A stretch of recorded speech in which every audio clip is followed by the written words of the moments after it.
asalaamaaleykum wa rahmatulah El Hadj maa ngi lay nuyu. ñu ngi lay fay bu baax a baax moo grand. di la wax Eid Mubarak. Eid Mubarak to you. di la ñaanal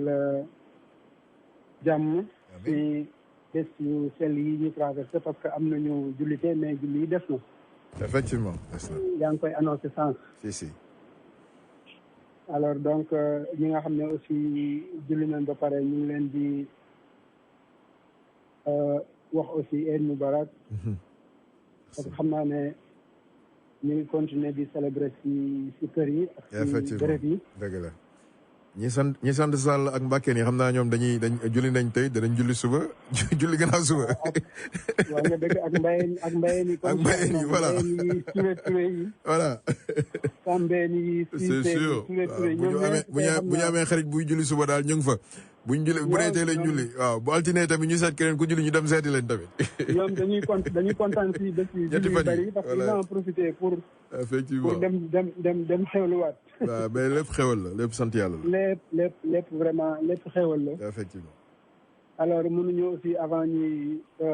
commencer vraiment mënuñu bañ a jéggalu baalu d'abord ñëpp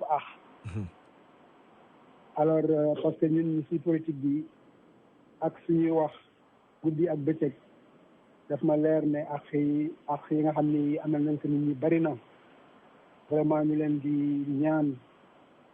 alors vraiment ñu baal ñu képp koo xam ne kii mas na suñu wax mas na yegg ci sa xol wala képp koo xam ne kii suñu wax wala suñu jëf naqari na la moo xam yàgg na moo xam yàggul ñu ngi lay baalu te it di baal ñëpp te nag di ñaan aussi suñu borom boole ñu baal gën a laabal xol yi gën a jegeel aussi xol yi ba vraiment ñun ñëpp ñu nekk benn parce que ñun ñëpp ay doomu aadama lañu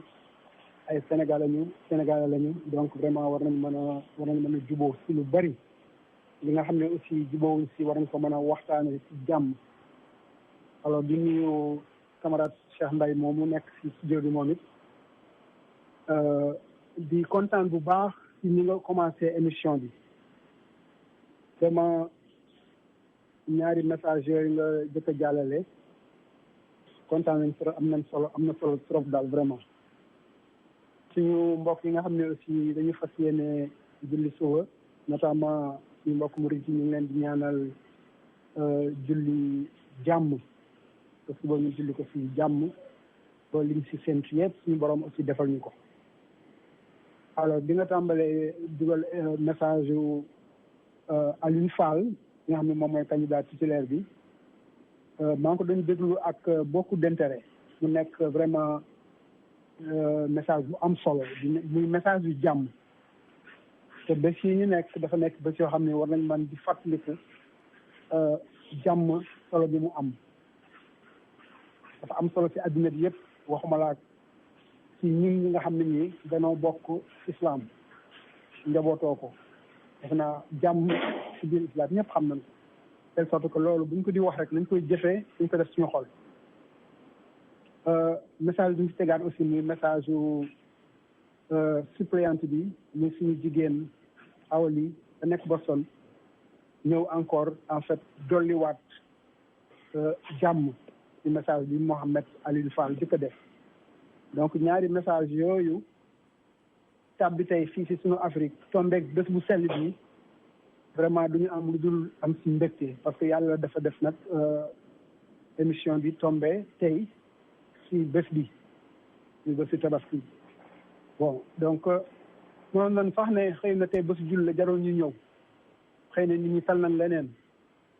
wante dafa nekk ci ñun occasion pour aussi mën a saafante nit ñi mën leen baal wax comme ni ma ko jëkk a defee bi may soog a ubbi mais aussi mën leen baal ak mën a waxtaan tuuti nag ci réew mi parce que bés mel ni xol yi day gën a yaatu nit ñi gën a am xëy na yenn déglu ak yenn tolérance su ko defee aussi dinañ mën a weccoo donc am naa kontaan bu baax aussi ci message yu boobu awali suñu candidat suppléant message yooyu nag bon mën nañ ñenn ñi mën nañ ko jàppe comme message de campagne mais du message de campagne message la boo xam ne dañoo profité aussi en fait bésu sell tey bés bu sell bi tey ak yi ko ici topp muy suba ginnaaw suba pour mën ko effectivement tabal si askan wi. grand Idrissa nga baal ma rek grand Idrissa nga baal ma jël wax na aussi monsieur Sy le coordinateur Moussa mu ngi ci ligne bi aussi. très bien donc mu ngi remercier Moussa muy le coordinateur de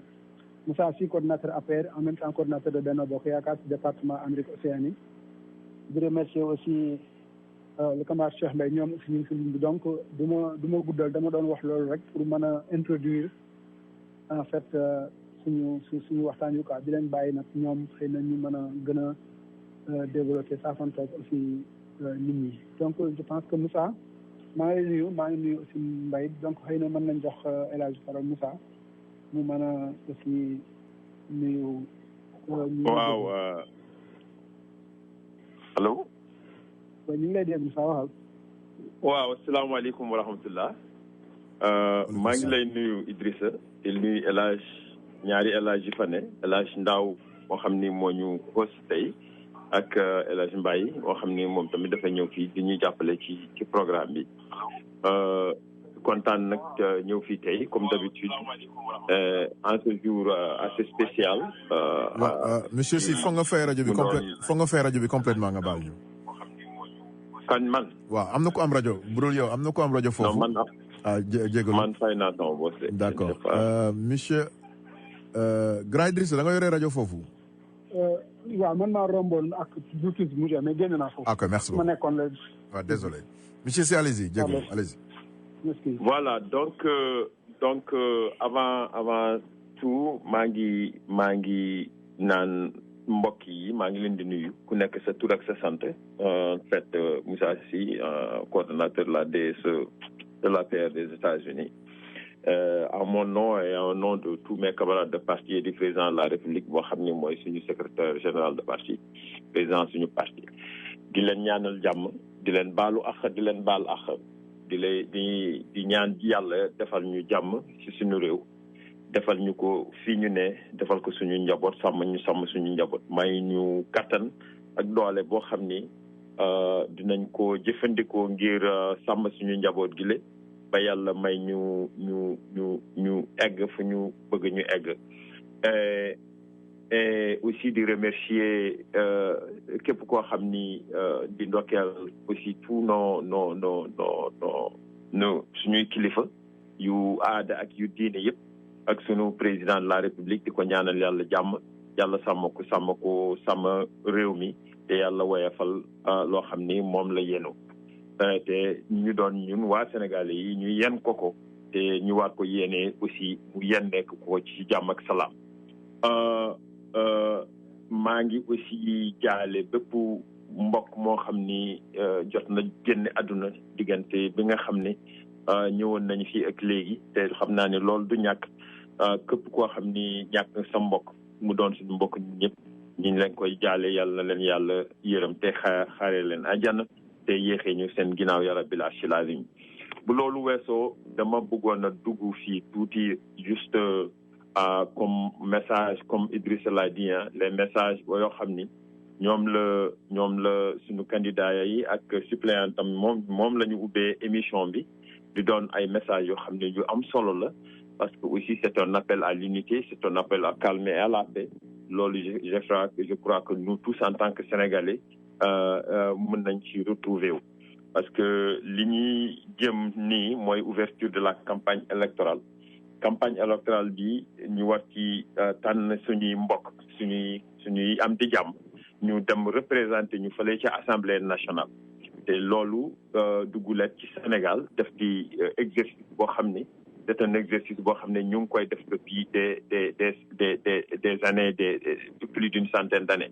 donc nous devons être rodés dans cette pratique-là et de la faire dans les règles de l'art dans le respect des lois et de la Constitution mais surtout dans le respect en tout cas de ce comment vivre de vie commune boo xam ni qui est caractéristique de notre pays le Sénégal boo xam ni yàlla def na ni daf ñu may loo xam ni mayu ko kenn en tout cas en Afrique ci ñu xam ko parce que tey jii boo demoon en Côte d'Ivoire il faut que ñu parle seen pidgin français ñu wax seen pidgin français boobu pour ñu mën a déggoo parce que il parle peut-être 500 à 600 langues ci seen réew moom te moo am ay des histoires de tribus un peu partout en Afrique yàlla may ñu ñun waa Sénégal eh bien fale ngay ñëw ngay gis ku tudd El Hadj eh bien mu doon chrétien nga ñëw ku tudd Jacob mu doon musulman et cetera amul kenn ci ñun koo xam ni bàyyee ko nga ci benn goxu Sénégal te amoo mbokk ci beneen gox gi donc jàmm bu ñuy wut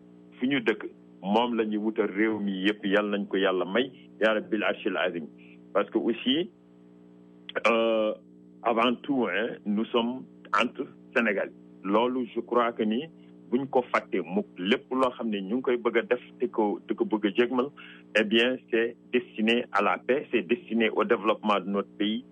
li may wax toujours di ko répété du ma ci tayee répété mooy parti politique def ci jumtukaay boo xam ne dañ koy jëfandikoo ngir suuxal réew soxali réew pour defar sa gox defar fi nga dëkk defar dëkk bi te nga defaral ko ñi dëkk ci dëkk bi mooy askan bi yëpp donc yenn saay nag ci loolu dina am ay xiiroo dina am ay ŋaayoo nit ñi dinañu waxante lu bëri waaye nag war nañu garder dans l'esprit que ni que ñun ñii di ko waxante suñu biir bu ëllëgee bu élection yi passé ñun ñoo toogandoo autour d'une même table autour d'un même bus dans un même bus dans un même bureau dans une même maison dans une même famille et parfois dans des cas extrêmes dans un même lit bu élection yi jàllee parce que ku nekk ci ñun da ngay dem du ma tay mukk di joxe exemple eh bien les deux plus grands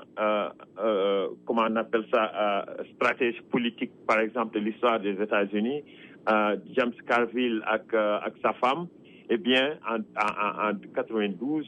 l'un était le stratégiste de Bill Clinton l'autre était la stratégiste de George Bush eh bien dañuy dem ci CNN Crossfire ñu defante fa ba mu tàng jir bu ñu paree ñu dugg dans la même voiture rentre dans la même chambre et se couche dans le même lit et loolu jàmm ak salaam dong la donc je crois que ni c'est un exemple boo xam ni ñun yëpp war nañ ci sukkandiku pour en tout cas sàmmal loo xam ni moom la ñu bokk mooy le Sénégal sàmmal loo xam ni mooy mbokk mi moo xam ni moo nekk suñu diggante te ak li ñu mën a waxante aussi war nañu bàyyi xel ci loolu te ñu xam ne dëkk bi Sénégal c'est un pays un peuple un but une foi c'est notre comment on appelle ça déjà credo eh bien donc il faudrait qu'on le fasse vivre qu'on le pratique dans nos actes et dans nos paroles donc Sénégal benn bopp la kenn mënu ko xar ñaar donc yàlla nañu yàlla defal jàmm ci réew mi ñu am une campagne électorale apaisée avec la tenue et la retenue qui est la caractéristique principale du Sénégalais yàlla may ñu en tout cas jom boo xam ni ak kersa ak teraanga boo xam ni moom la ñu set ñu mën ko garder ba ñu egg foo xam ni foofu la ñu war a egg en attendant daal di laa bëggoon ubbee mbir mi te aussi après jox parole bi suñu frère Cheikh Mbaye s'il a quelque chose à dire sur la chose quoi mu continuer moom tamit salaamaaleykum wa rahmatullah.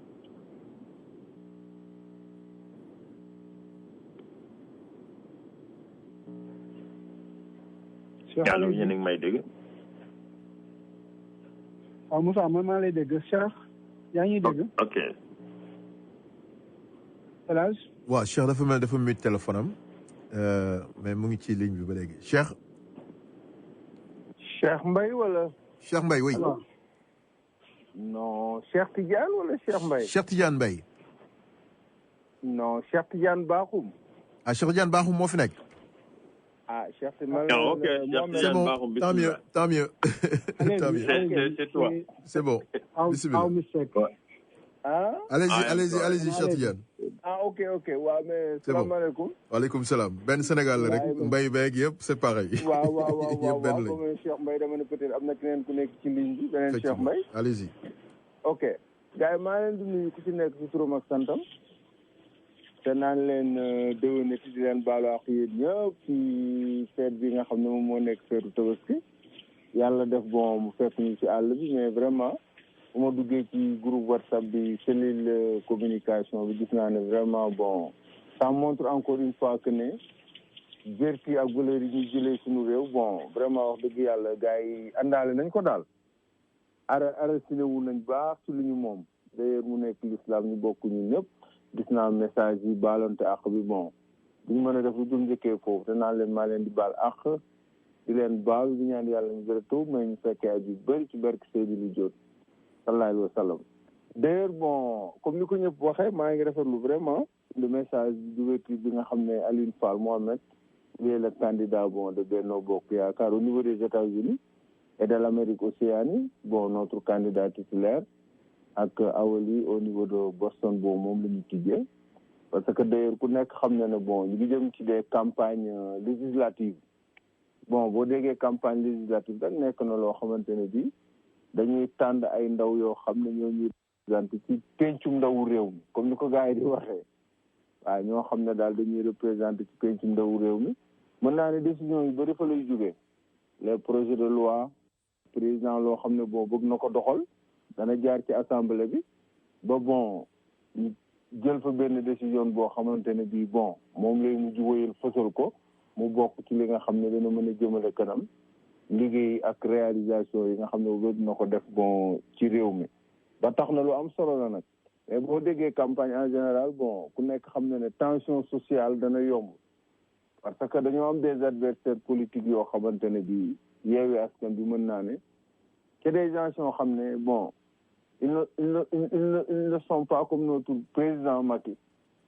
Macky a toujours mené des combats pacifiques mais ku nekk xam na ne notre opposition actuellement c'est des gens yoo xam ne sont trop violents ils mènent parfois même des menaces verbales pousser la population en quelque sorte bon à faire des choses yoo xamante ne bi bon xamuñ ko woon ci sunu réew ak Sénégal nekk na réew mu dal ñuy ñaan yàlla mu dara tawut loolu bon xam nga élection yi am ci jàmm jàll ci jàmm parce que man damay faral wax naan ñun Sénégal amuñu opposition kujje la ñu am kujje li wolof naan wujje olof nag léeg-léeg mu wax ko wujje dana tàmbalee xaw ma ci doomu ndey mais boo demee bay wujje bul xool ne kii am na lii war naa mën a am lii Macky def na lii léegi damay fexe wax ci lu rafet même bu fekkente ne bii xam nga amoo mën naa ne bon des idées yoo xam ne c'est un peu dana convaincre un peu askan wi parce que boo xoolee Ousmane Sonko li mu wax ci Ziguinchor bi léegi mais dafa xaw a doy waar ñu ngi naan xaw ma ndax Macky bëgg na Ziguinchor wala déet xam naa ne bëgg na ko sax d'ailleurs ci xolam c'est la première fois mu dégg mu wax lu nu mel parce que man dafa am benn affaire bu am dafa am ay copains yoo xam ne ñoo nekk ici aux États-Unis ay Ziguinchor lañ dëkk mais nee na Cheikh li ñu métti woon il a été sérieux ñoom Salvador ñoom Alain ñoo nekkoon à l'université de Dakar actuellement ils sont aux États-Unis dañ ma daan wax naan ma buñ événement jotoon ba ñu war a jógee Dakar dem Ziguinchor danañ jaar Gambie dañuy sonn ci ferry bi pour traverser wa ilaa danañ dem ba Kolda def benn détournement bu métti pour dogay yegg fële Ziguinchor mais depuis que le 21 janvier 2019 avant élection présidentielle yi Macky Sall et Adama Barrow ci lañ tijji pont bi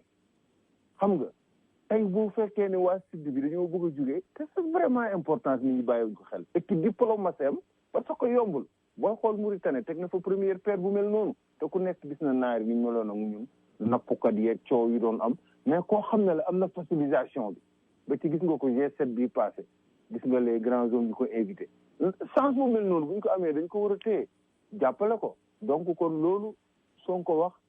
Macky bëgg na Ziguinchor mi ngi def li mu mën copains yooyu jaleñ ne man présidentiel yooyu voté pour Macky parce que def na li ñu arrangé coow li dafa bëri moo fi toogee lii naa def ndaw ñi bi dañuy coow ba tax na bon loolu jar nañu bàyyi ci xel jàppale le président Macky Sall vraiment avec toutes ces réalisations yi nga xam def na ko ci dëkk ba dëgg la nag kenn du nax sa bopp maa ngi ko doon wax Mohamed Fall léegi temps yee bañ gisee ma ne ko booy copain mu ne ma am ma ne ko président bu la wóoloo ba jël les États-Unis d'Amérique l'Amérique océanique def la titulaire bon en quelque sorte dafa am ci yow yaakaar bu ko décevoir nag da nga koy gañal moo xam ne kii il a été quelqu'un il s'est bâti comme benn bête boo xam ne sur scène métti na nga fighting def li war moo nekk lan ma ne ko li président def ni mu jotee réew mi Brooklyn gii ma dëkk amul paawu tukkulóor yi fooy dem ici à Brooklyn les Sénégalais paa yi rek man sama kër gii ma dëkk Macky Sall ñëw na fi ma dëkk nii Macky parce que ay Pulaar laa dëkk Macky ñëw na fi entre 2008 ba 2012 Sénégal amul yoon bu mu xamut fu ne teg na fa tànkam boo bëggee gagné il faut ngay jege nit ñi bañ a xeeb kenn di sensibiliser Sénégalais da ngay waxtaan ak moom parce que tey mën naa ne ñun am na Sénégalais yoo xamante ne bii dana nekk ça va être un peu avantageux pour ñoom qu'ils votent pour comment dirais-je Aline Fall Mohamed koo xamante ne bii yàgg na ci dëkk bi ñëw na fi étant jeune te lu gën a jafale def muy jàng bam ci tollee daraan jógee Bronxville mu dëkk war a liggéey war a dem école meeting yi mu ñëw à Brooklyn depuis les années 2008 2009 boobu Macky jëlagul réew mi comprendre nga boole koog liggéey bi léegi dem ay 3 heures du matin mu tëdd boole koog jàngam ak liggéeyam ba tey yàlla mi dara tawut Macky reconnaître loolu xam ne c'est un jeune qui est vraiment ambitieux bëgg na li muy def ñu jël ko tey def ko titulaire kon Aliou vraiment bon duñ mën lu dul di ko jaajëfal parce que mérite la ñu nekk ñëpp ci Benno Bokk Yaakaar bi tey notamment le parti APR xam nañ ne bon il a toujours mené un combat depuis Macky di teg parti bi ba tax na nag ñu koy ñaanal yàlla mu doy taw élection yi jëm le 31 juillet di ko ñaanal bon mu am une écart bi ci boppam laa bëgg mu métti na yar yi dal dóor leen dóor yu métti wan leen ne leen affaire bi di kujje Sénégalais yi il faut que ñun waa Benno Bokk Yaakaar notamment les partisans de APR surtout dalal seen xel Macky li ñu doyaluñ ci moom Macky du caaxaan de coow li mën na bari y a des tensions au Sénégal boo wootee yomb na nit ñi génn mais am na ñoo xam ne toog na ils sont conscients am na ñu bëri ñu ma ci jege ma waxtaan ak ñoom bi ma demee Sénégal sama yoon bële ak fii mais nit ñi ñu ngi bàyyi xel Macky nit ñi bëgg nañ ko avec un peu d'effort lépp loo xam ne bëgg na ko ci assemblée bi mën na ko am ba leneen loo xamante ne bii bon xamuñ qu'est-ce qui va être la suite mais de toute façon élection yi ñu jëm suñ candidat na dalal xel te xam ne incha allah yàlla mu gën a tawul yàlla nañu defal ndam kon gars yi maa ngi yemagum foofu di leen jaajëfal jaajëf allo. allo oui. El Hadj. waaw. waaw kay kon bon. c'est bon léegi téye la gum waaw téye la gum ligne bi entre temps. grand Idrissa am na loo ci bëgg a yokk. non non El Hadj. wala madame Faye dafay yóbbante ñëwaat ak yéen rapidement. waaw mu ngi la def yóbbante yi ñu ngi remercier vraiment alors le camarade Cheikh. si waxtaan woowu mu laal am na solo trop quoi maa dinañ si gën a dellu si xóotal maa ñuy jeexal émission bi. d'accord ñu bàyyi la rek nga dugg si liggéey bi. bismillah merci. ñu ngi lay remercier encore une fois de plus si dalal bi dellu si waat rek si waxtaan wi donc remercier vraiment Cheikh mi génn léegi waxtaan na si waxtaan bu am solo alors Moussa dafa am loo si bëgg a yokk. waaw yéen a may dégg. ñu ngi lay dégg waaw. voilà Idriss maa ngi lay remercier di remercier El Hadj si Diallo léegi et je crois que il a quand même posé le débat en termes li tax tey jii bu ñu duggee ci campagne électorale bi lan moo waral ñu taxaw ñu bëgg a jàppale la coalition Benno Bokk Yaakaar et par conséquent le président de la République son excellence le président monsieur Macky Sall bi nga xam ni quand il est venu buñ ko élire en 2012 ñun ñëpp xam nañu quel est le programme qu'il avait mis en place eh bien c'était le programme de yoonu yokkute ma sonn di ko wax te tey jii de yoonu yokkute ñu ngi ci liggéeyal ëllëg et je crois que le programme boobu il faut que mu continuer parce que programme boobu li ko taxoon a jóg ca njëlbeen mu doon maanaam ñu wàññi loo xam ni wala ni génne complètement li ñu doon wax ne c'est injustice sociale yoo xam ni dañu amoon ci dëkk bi en tout cas ñu jéem a yokk suñu productivité dans notre pays ak suñu économie bi gën a mën a meññeel loo xam ni moom la ñu doon liggéeyee et en tout cas ñu garantir jàmm ji ci réew mi tout ça et sécurité bi stabilité bi entre autres objectifs boo xam ni moom la ñu tegoon ci plateau bi mais moom bu mu ñëwee ñun ñëpp xam nañ ni que dafi fekk dafa fekk fii réew moo xam ni lépp urgence la woon lépp dafa nekkoon urgence parce que président bu fi nekkoon balaa mu fi jógee moom doon na wax ne sax ne bu fi toogee je crois que le premier mois en tout cas fonctionnaires yi sax du leen mën a fay mais nag yàlla def na ni bu mu ñëwee ba gis loolu mu dugg ci benn optique boo xam ni pour réduire le train de vie de l'État nga ni wàññi loo xam ni moom la état bi doon loolu la doon doxalee dépense yu bëri yoo xam ni c'était des dépenses inutiles yooyu yëpp yàlla def na mu dugg ci loolu donc mu comprendre nag moom bu mu ñëwee moom président la ak ñoo xam ni ñoom la àndaloon dafa dem ba nga xam ni mandat bi daf ko bëggoon ci dugal ci benn façon d'opérer une gouvernance sobre et vertueuse nous en avons tous entendu parler donc bu mu ñëwee dafa exiger que képp koo xam ne yaa ngi dugg ci nguur gi il faut nga def déclaration de patrimoine nga ne man balaa may dugg ci nguur gi lii laa amoon ak lii laa amoon donc su fekkente ni da ngaa dem bay génni aussi ñu seetaat waa li nga amoon fii comparé ak li ñu la doon fay ak li nga am léegi ndax xaw na méngoo ndax jaar na yoon donc c'était tout un programme Yuru Yokkute nag en tout cas fexe na ba ñu mettre en place en tout cas des mesures sociales yoo xam ni lu am solo la parce que programme par exemple national des bourses de sécurité familiale ñoo xam ne ñu jël 400 000 familles ci Sénégal en tout cas ñu leen di dimbale 100 000 francs par année à raison de 25 000 francs par trimestre xam nga tous les 3 mois ñu jox leen 25 000 francs xam nga ni boo fi toogee tey jii da ngay koy xalaat parce que man personnellement ñun ñëpp xam nañu loolu am na koo xam ni toog na Sénégal woo ñu fi ne ñu dimbale ma dama am problème nga yëkkati 30 000 francs wala 25 000 francs nga yónni ko yow nga toog fi di ko xeeb waaye bu duggee ci loxoom daf lay sant nga defe ni yow li nga ko defal 50 000 la wala 100 000 francs wala 200 000 francs la donc 25 000 francs boobu du lu tuuti parce que am na foofu xam ni mën na féeteel une famille en tout cas dimbale ko en tout cas c'est pas kenn mënu cee dund de manière en tout cas danga cee dund ba da nga mel ni yow téye yow paradis waaye nag am na fu mu mën a féete en tout cas ñu paree ci loolu jugu ci couverture médicale universelle donc couverture maladie donc nit ñi ku feebar nga faju parce que aussi loolu lu am solo la daf lay jox possibilité nit ñoo xam ni dañu seen loxo jotul seen ginnaaw ñu mën a am couverture risque médical boo xam ni initiative la boo xam ni tax na ba nit ñoo xam ni dañoo am ay revenus assez faibles eh bien ba ñu mën a surtout nit ñoo xam ne ñu ngi ci monde rural bi ci àll bi wala ñoo xam ne ñu ngi liggéey ci secteur informel bi nekkuñu ay fonctionnaires en tout cas nit ñoo xam ne mën nañu bénéficier d'une certaine couverture au niveau de leur travail yàlla def na ni ñu indi programme boobu dimbale waa Sénégal yi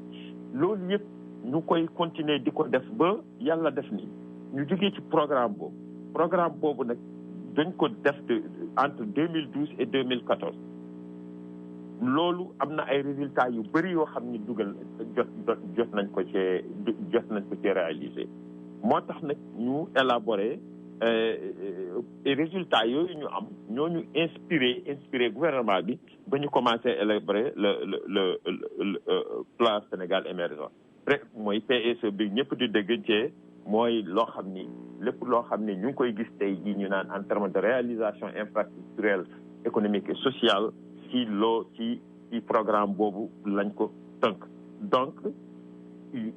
PSE prolongement yoonu yokkute la doon le chemin du véritable développement boo xam ni dañ ko tabaxoon ci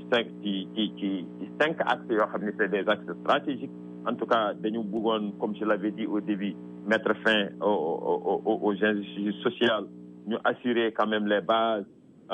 économiques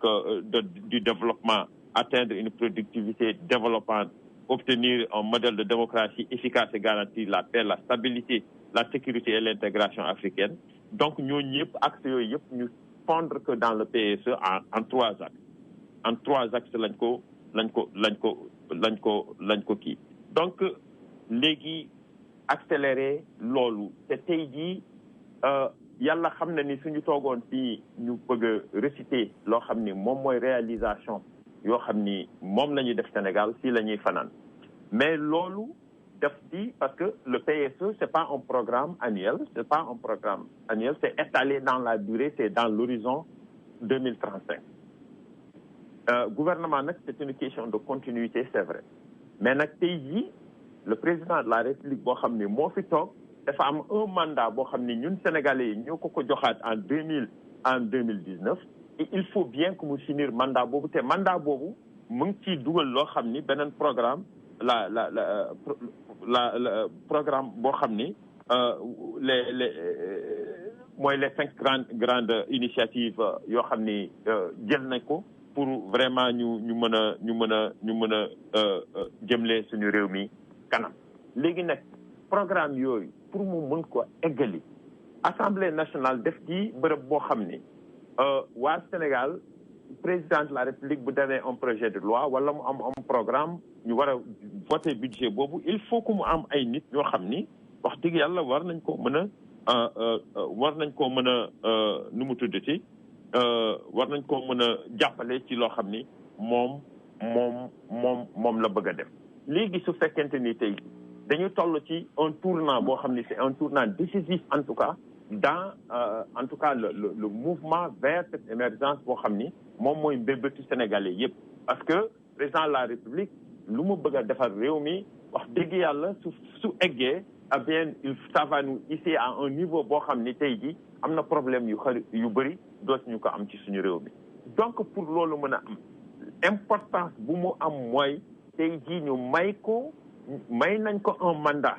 avec 50 et quelques 8% de nous autres Sénégalais. Nous avons décidé de lui donner un mandat, en tout cas jusqu'en 2024, mais aussi on ne peut pas lui donner ce mandat-là sans renouveler en tout cas cette démarche boo xam ni moo taxoon ñu may ko mandat boobu pour mu mën a eggalee loo xam ni mu ngi koy def à travers en tout cas l'Assemblée nationale. Donc c'est super important tey jii que les Sénégalais foofu fu ñu mën a nekk ñu seetaat seen bopp ñu xam ni que ni il y a quand même un appel des sirènes qui est surtout séduisant mais qui n'a rien d'objectif à proposer aux Sénégalais. Il n'y a pas un programme boo xam ni ñi fa nekk ci d'autre côté coalition yu bëri ñu naan aar Sénégal lii ñu lii ak lële yeewi fii koo xam ni kenn yeewu leen nga ne da nga leen di yeewi et cetera. Ils n'ont pas un programme à part celui boo xam ni moom la suñu rakk ji doon wax léegi nit ñi toog fii di woote ay marche di tëgg ay ndënd di tëgg ay kawdiit yu demee noonu loolu c'est pas un programme de développement d'un pays. ñun comme ci intervention awli fu mu doon wax ne ku la may ndekki may la reer bu la diggee amee may la añ bu la diggee reer di nga lekk ba suur et effectivement c'est ce qui est passé. lu tax may dellu si toujours ci yoonu yokkute et le plan Sénégal émergent c'est parce que tout simplement maa ngi leen di wax ci njëlbeen un parti politique c'est un outil jumtukaay la mais jumtukaay boobu il faut que nga bindal nit ñi tegal leen seen kanam nga ne lekk nii lañ koy utiliser mooy programme boo xam ni su fekkente ni ñu fal ngeen ma lii laa leen di defal lii laa leen fal lii ma fi métti lii laa fi yoon lii laa koy remplacer. léegi nag nañu fàttaliku aussi beneen affaire dans tout ce tintamarre boo xam ne ñu ngi koy dégg il faudrait que ñu fàttaliku ni que les Sénégalais ñoo xam ni la majorité en tout cas des Sénégalais qui votent et qui élisent les présidents de la République et qui élisent les députés, ce sont des gens qui ne sont d'aucun parti politique. Nekkuñu fi benn parti politique.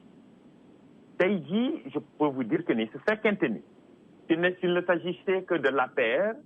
bien Macky Sall ne serait pas président de la République. s'il ne s'agissait tout simplement que il n'y a pas un député aujourd'hui qui soit à l'Assemblée nationale dont le vote est exclusivement, en tout cas, les gens qui ont voté pour lui ou elle sont exclusivement de son parti politique. Parce que les Sénégalais, c'est un peuple mature, un peuple bien qui est politique, bien sûr, mais qui comprend les enjeux de la politique. Ce fait que ni gis nañu koo xam ne def leen tegal loo xam ne lu dugg seen bopp la ñooñu kooku la ñuy voter. Donc, il ne faudrait pas que nous, en tant que politiciens, en tout cas, que nous soyons assez arrogants au point, en tout cas, de nous limiter à une sorte d'analyse binaire de la vie, en tout cas des Sénégalais, de la vie politique sénégalaise. La majorité il ne faudrait pas que notre arrogance de politiciens professionnels, en tout cas, leur nie leur existence. Il faut que nous sachions que nous ñu ngi foofu di ñu déglu di ñu seetante bokkuñu ci benn parti ñooñu tamit dañ leen war a sóoraale ci mbir mi parce que aussi tey jii on ne peut pas tout simplement par exemple nga bokk ci Pastef nga jëpp APR wala nga bokk ci beneen parti politique nga wax benn affaire boo xam ni ça n'est pas dans la ligne du parti nit ñi bëgg laa xoj bëgg laa rey tout simplement parce que parti bi boo ci bokkee ni nga war a waxee wala lii nga war a wax te loolu su fekkente ne ni nga koy waxee ne ça n'a aucun appeal towards the people that you ci nit ñi nga xam ni moom nga bëgg a jot te loolu ça ne les concerne pas can doyu leen loolu du la tax yow nga am les votes qu'il faut donc man li may ñaax sénégalais yi moom nañu respecter sénégalais yi la majorité des sénégalais ce ne sont pas des gens qui sont dans des partis politiques donc il ne faut pas avoir peur en tout cas de déchaîner la fureur de ceux-là en tout cas qui vous attaquent quand en tout cas vous déviez en tout cas de la logique ou bien de la ligne du parti parce que il y a quand même certaines personnes aujourd'hui qui sont en train de prendre nos institutions en otage. Hein? Ils rendent la vie misérable, en tout cas, à qui ose être en désaccord avec eux. Qui croient qu'ils ont un bail amphithéotique sur le patriotisme. Le patriotisme, c'est l'amour de son pays. Et je crois que personne ne peut prétendre être un politicien, agir sur le champ politique, exister dans cet écosystème-là, sans avoir en tout cas ce patriotisme-là. Parce que TJ, nous j'ose espérer. Bu ñu taxawee tey jii di toog à 2 heures à 3 heures du matin ñu dokk ci rajo yi di toog bëgg lu jëmal suñu réew mi kanam la te loolu su fekkee ne nii ñu ngi koy gis ñu war cee mën a bàyyi xel ñu war a xam ne ñun ko amee noonu la suñu morom sénégalais war a amee waaye nag patriotisme ce n'est pas quelque chose loo xam ni yow da nga koy wax rek def di mbir moo xam ni da nga koy jëfee moo taxit tey jii le premier prérequis en tout cas pour nga nekk un vrai patriote te nga bëgg a jiitum réew il faut que nga liggéey ci loo xam ni day tax réew moomu nekk benn réew nit ñi nekk bokk ndey ak baay ok su fekkee ne ni loolu mënuñu ko am je crois que nous avons de sérieux problèmes tey jii il y a eu quand même des déclarations qui sont fâcheuses keroog la dernière fois quand j'étais là dans la dernière émission bu ma nekkoon je parlais en tout cas d'un recul que nous avons fait par rapport à la ligne de crête parce qu'il y avait un changement d'attitude vis-à-vis de la participation de l'opposition aux élections. Mais yàlla def na ni nous nous rendons compte qu'aujourd'hui, eh bien que les choses vont de mal en pis parce que quelqu'un veut en tout cas utiliser en tout cas des pratiques fractionnistes et pour en tout cas mettre les Sénégalais en mal les uns contre les autres. Et je crois que l'olu c'est à déplorer et je le déplore ici devant tout le monde. Donc, je me suis pas rendu compte que le temps est filé, mais je koy di leen remercier di remercier ñëpp quoi merci. Voilà, merci Camara Moussa. Am na solo trop. Cheikh ñu bàyyi la nga wax ce dernier mot, tu as 1 minute que émission bi mi ngi ci la station ñu avons 2 minutes. Waaw di jaajëfal sa waay li mu wax am na solo di ñaaxaat gaañi rek te naan leen affaire yi moom bon les électeurs dafa nekk ñoo xam ne dañoo nekk ci seen benn ombre làqatu waaw léegoo léeg nag coow li mën na bëri waaw bu sawaay wootee casserole léegi kenn xamul parce que léegoo léeg Sénégal bon 17 millions d'habitants xam nga la population bon am na benn yokkute boo xam ne bu am solo def na ko du ñàkk ñoo xam dinañ génn nekk ci mbedd mi yaa ma gën a xam mais loolu yëpp jarul jaaxle daal mooy li may wax jarul jaaxle dans la mesure où wax naa leen ko léegi président ni ñu doy duñ ci moom te xam nañ ne bon c'est le président de la République lépp loo xamante ne bii jëmal na réew mi kanam wala yi si xaw a doy waar duñ xalaat sax député bi Macky Sall la ñuy wax moo tax waxtaan lu bëri dañ koy jëmale ci moom ak ay réalisation mais am na solo donc ba tax na li nga xam ne mooy élection législative yi mu jëm mënu la ñàkk dans la mesure où comme que lu ci bëri loo xamante ne bii tey yaa de ces projets de loi ak yeneen ak décision yu bëri yu mu war a jël il faut mu jaarale ko ci assemblée bi ba tax na nag li may wax mooy kenn ku ci nekk ci ñun nekkul loo xam ne rek da nga koy waxee mais mu nekk lu ñuy jëfe dama koy wax Mohamed j'ai des